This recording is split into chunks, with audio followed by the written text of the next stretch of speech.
Hi all of you awesome scuba divers out there, welcome to the Scuba Dive Magazine channel and welcome to Ask Mark, our scuba diving Q&A, where you ask the questions and I do my best to answer them. So if you do have any scuba diving questions, pop them down in the comment section underneath this video. Use this Ask Mark hashtag to get it featured. It might even end up in our magazine. But yeah, if you do have any questions, pop it in the comment section and I'll do my best to get to them as soon as I can. And the community does an awesome job of answering questions as well and helping me out, so thank you everyone for doing that. Today I'm answering a question from Stanley's Adventures about some of the things that I wish I knew before I started diving. So Stanley's Adventures says, what are some things you wish you found out before you started diving? It's expensive. It takes up quite a lot of space in your house as well. So the first one is a cert card doesn't necessarily make a diver a good diver. I've known plenty of highly qualified divers who actually aren't that great and do things that they really shouldn't do. Yeah, I mean, even on my my IDC, which is your instructor development course in PADI, where you basically learn to become an instructor, and then at the end you have an IE, an instructor examination and they only do it so many times a year. So you get all of these instructor candidates from different places. They all congregate and they go through the examination. And I remember being in the pool watching some of the others like demonstrate skills, thinking, huh, all right. I mean, bear in mind, I had a very unusual experience with my my IDC. It's usually like a group class, so you can bounce off one another. I was the only candidate, which is very unusual. So I had a lot of like attention on myself. So I got like one-on-one instructor development, whereas some of the others probably would have had like others to just bounce off of another focus. But yeah, I remember like kneeling down in the swimming pool watching some others like demonstrate skills, and you're like, oh okay, if that's like the caliber, I'm gonna be fine. But also, yeah, out in the real world, yeah, you do see some divers and they're flashing their whatever cert card, and you're like, oh okay, they're a such and such, they're kind of this kind of qualification, but actually you see them in the water or handling their equipment, you're like, whoa, okay. So yeah, just because someone has a certain cert card or a certain qualification doesn't mean they're a particularly good diver. I've known divers that only have like entry-level certs that are highly experienced, know all the ins and outs, and they can fix and like see a problem before it occurs, those kind of divers. And I'd far rather dive with them, whereas someone who's just done like training dives just to get every single cert card, and you know, great, I've got a wallet full of cards but no real diving experience.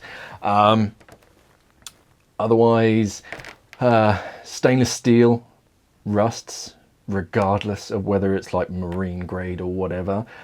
If it's got iron in it, it's going to rust if you don't dry it or wash and dry it between dives. And some steel, the cheaper steels, just rust like that.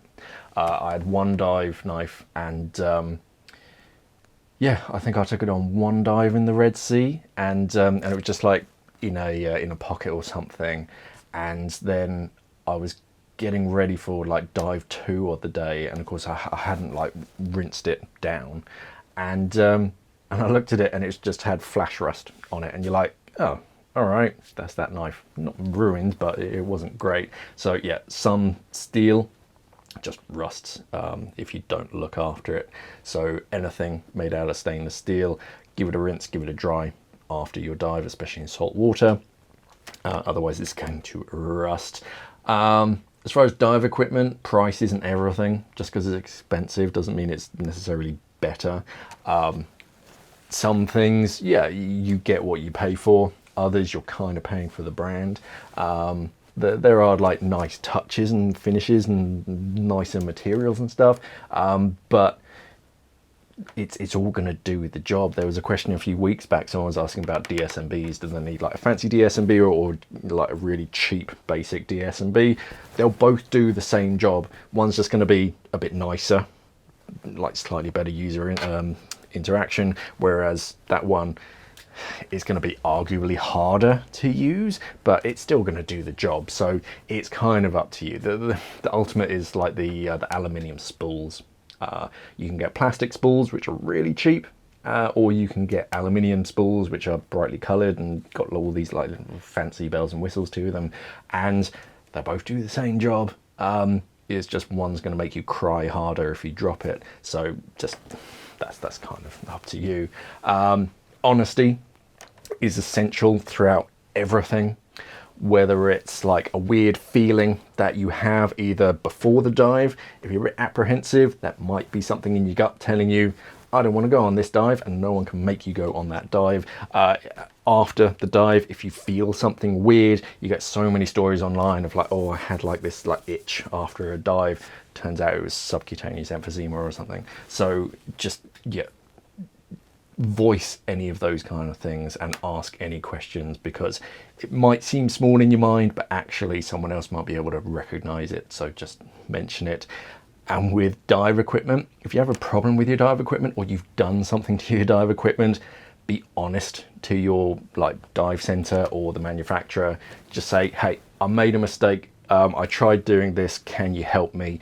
We used to get it all the time where someone would bring in their regulators, and it's obvious that, yeah, they've done something, but oh no, I pulled it out of my kit bag and it was kind of like that. Or the funny one was someone brought their it was a Apex XTX 40 Octo in for a service. This is a 50. The 40, the only real difference between the 50 and the 40 is the 40 doesn't have this breathing adjustment knob, and they had a 50 primary and a 40 octo, so it didn't have that section. They sent it in, and it came with a little note that basically said, oh, and yeah, the regulators need servicing, and something happens to the breathing adjustment knob. It must have broken off somehow. I think I dropped a cylinder on it. If you could fit a replacement. And like, well, it didn't come with one to start with. It's just like, no, if you want that breathing adjustment knob, you're going to have to upgrade to the 50.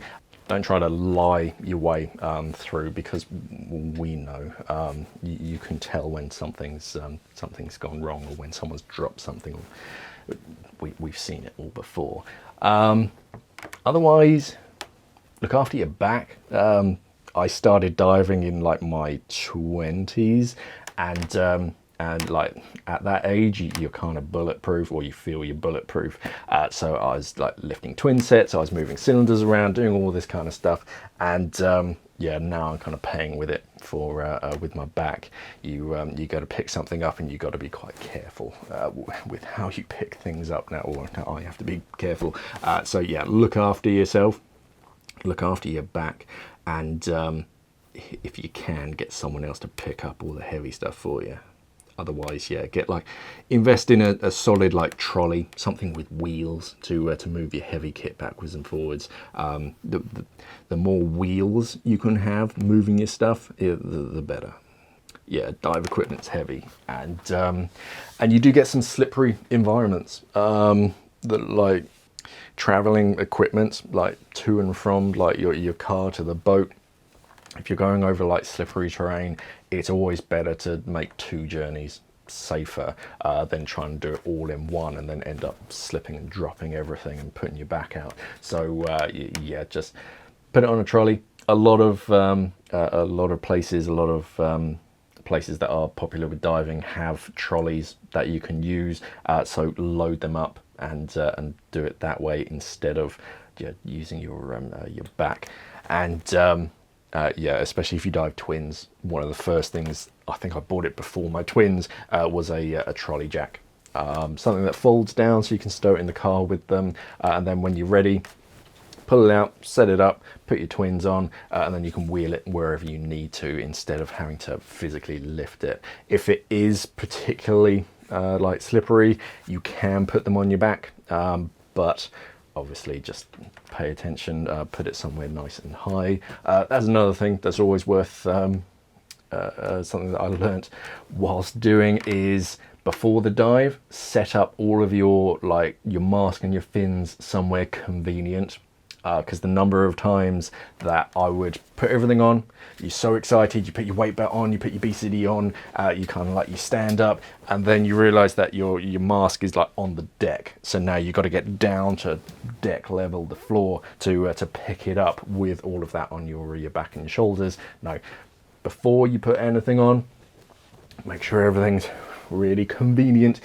so that you can just grab it, put it on, and get in the water. There's no sense in putting anything on before you're ready. But yeah, good question, and there's going to be plenty of other answers that come to my mind, but those are the first ones. Yeah, the number of highly qualified divers that you see them in the water and you're like, okay. On the flip side of that, when you're diving and you are highly qualified, you'll find that sometimes, I have to say, like sometimes, you'll be like babysitting. Even though you're like a paying customer, you'll be put with like the less qualified, so that the dive master or the dive guide doesn't have to pay too much attention to them, because they're close to like an instructor level diver, who is naturally going to like look after them. So what you find is some of those like more highly qualified instructors and like teaching grade divers won't, they'll only say, oh yeah, I'm a rescue diver. They'll show their rescue card instead of their instructor card, so that they don't have to babysit quite as much.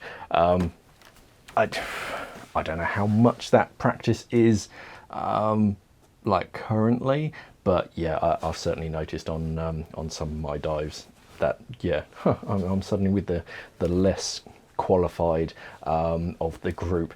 But hey, that's just something that happens. But yeah, a good question. Any other questions, pop them down in the comment section underneath this video. Use this #AskMark hashtag to get it featured in the up and coming video. And yeah, I do try to, I know I've been behind on things. I went on holiday for a week, so I've been trying to catch up. But yeah, any other questions, pop them down in the comments. Remember to check out our website, scubadivermag.com, and our social media channels, all the things that we do over there. Of course, like, share, subscribe, do all that social media stuff. Thank you for watching, everybody, and of course, safe diving.